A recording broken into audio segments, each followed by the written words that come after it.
জামাতে ইসলামী তাদের নির্বাচনী ইশতেহারের অংশ হিসেবে দুর্নীতি বিরোধী একাধিক প্রতিশ্রুতি তুলে ধরেছে। এই প্রতিশ্রুতিগুলোর পর প্রশ্ন উঠেছে তা কতটা বাস্তবসম্মত ও কার্যকরী। দলটির অফিসিয়াল টেলিগ্রাম চ্যানেলে এই পোস্টগুলো দেওয়ার পর তা ফেসবুক ও ইনস্টাগ্রামে ছড়িয়ে পড়ে।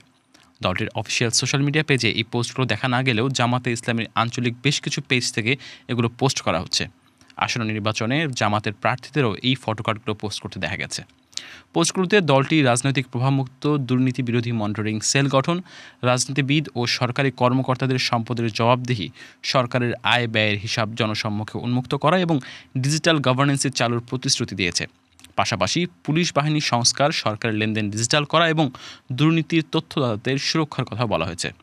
দৈনিক নয়া দিগন্তের সম্পাদক সালেহ উদ্দিন মোহাম্মদ বাবর বলছেন, নির্বাচনের আগে এমন প্রতিশ্রুতি একদমই নতুন ব্যাপার।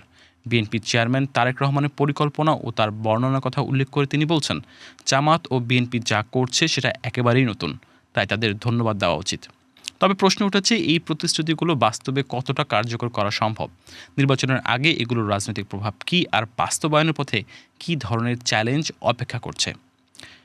রাষ্ট্রবিজ্ঞানী অধ্যাপক দিলারা চৌধুরী বলছেন, নির্বাচনের আগে অবশ্যই একটা প্রভাব বিস্তার করবে, কারণ বাংলাদেশ এত দুর্নীতিগ্রস্ত যে এই দুর্নীতি যারা অ্যাড্রেস করবে এবং কিছুটা হলেও প্রশমিত করবে, তাহলে দেশের অর্ধেক সমস্যা কমে যাবে।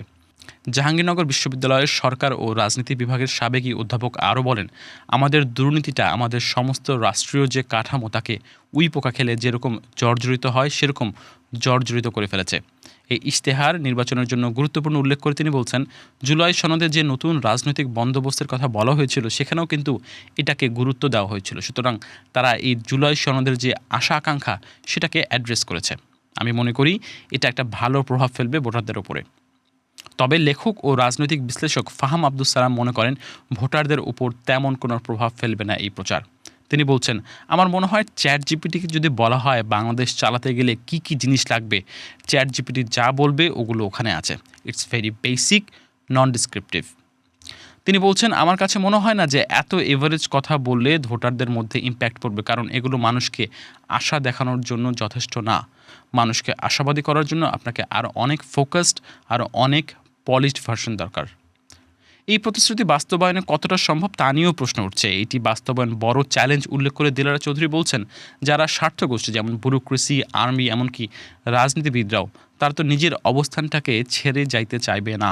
সুতরাং চ্যালেঞ্জ হবে।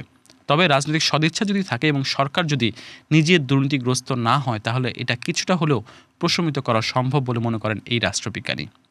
ইশতেহারে অনেক কথা বললেও পরে আর তা রাখা হয় না বলেও মন্তব্য করেছেন বিশ্লেষকরা। বাংলাদেশের মানুষ ইতিহাস ভুলে যেতে পছন্দ করে মন্তব্য করে সালাউদ্দিন মোহাম্মদ বাবর বলেছেন, রাজনৈতিক দল বা বুদ্ধিজীবী সব ক্ষেত্রেই ওনারা অনেক প্রতিশ্রুতি দেন, অনেক কিছু বলেন, সেটাকে ইমপ্লিমেন্ট করা হয় না। দিলারা চৌধুরী বলছেন, অনেক সময় অনেক অসম্ভব একটা প্রতিজ্ঞা করা হয়, যেমন শেখ হাসিনা বলেছিলেন 10 টাকায় চালের কথা, তারপর আবার এখন বলা হচ্ছে যে 1 কোটি লোকের চাকরি। এই প্রমিসগুলো করলে পরে বলতে হবে আমরা কি করে এটা করব। জামাতের প্রতিশ্রুতি এগুলো থেকে আলাদা বলে মনে করেন এই রাষ্ট্রবিজ্ঞানী। তিনি বলছেন, এই ইশতেহারে কিন্তু সেটা বলেছে তারা, জবাবদিহিতা থাকবে, সিসিটিভি থাকবে, অ্যাপ থাকবে, স্ট্র্যাটেজিগুলো তো তারা বলেছে। জুলাই গণঅভ্যুত্থানের পর জনগণের মানসিকতা পরিবর্তন হয়েছে বলে মত দেন ডক্টর দিলারা চৌধুরী। তারা বলছেন, তারা এখন ওয়েল ইনফর্মড এবং কিছু হলে হাতে মোবাইল দিয়ে সঙ্গে সঙ্গে সেটাকে ছড়িয়ে দেয়, কোয়েশ্চেন করে। সরকার যদি অ্যাকাউন্টেবল থাকে তাহলে বাস্তবায়ন সম্ভব। পৃথিবীর অনেক দেশেই পলিটিক্যাল উইল দ্বারা সম্ভব করা গেছে, এটাই জরুরি। ই প্রকিউরমেন্ট, ই গভর্নেন্স ও নগদ লেনদেন বন্ধের কথা বলা হয়েছে জামাতের প্রতিশ্রুতিতে। বিষয়গুলো প্রশাসনিক দুর্নীতি কমাতে সহায়ক হতে পারে, তবে বাস্তবতা আলাদা বলে মনে করেন ফাহাম আব্দুস সালাম। তিনি বলছেন, বাংলাদেশের সরকারি কর্মকর্তাদের নিজেদের মধ্যে যোগাযোগের জন্য ইমেল অ্যাকাউন্টই নেই, গুগল মিট, জুম এমন কিছু নেই। তিনি বলছেন, প্রকিউরমেন্টের কথা তো অনেক পরে, আপনি যদি একজনকে একটা চাকরি দিতে চান, ভ্যাকেন্সি ক্রিয়েট করে ওটা এস্টাবলিশ করতে আপনার 8-9 মাস সময় লাগে, সেখানে ই প্রকিউরমেন্ট কতটা কাজে দিবে? সাউন্ডস গুড, রিয়েলিটি চেক করা হয়েছে বলে আমার মনে হয় না বলে বলছেন ফাহাম আব্দুস সালাম। তিনি বলছেন, মানুষের গোল তো থাকা উচিত এবং who knows what happen, but আমি আপাতত লো হ্যাঙ্গিং ফুটের দিকেই আগ্রহী। আমি ব্যক্তিগতভাবে এই সমস্ত ননসেন্সিক্যাল যে প্ল্যান, এটার ব্যাপারে খুব বেশি আশাবাদী না।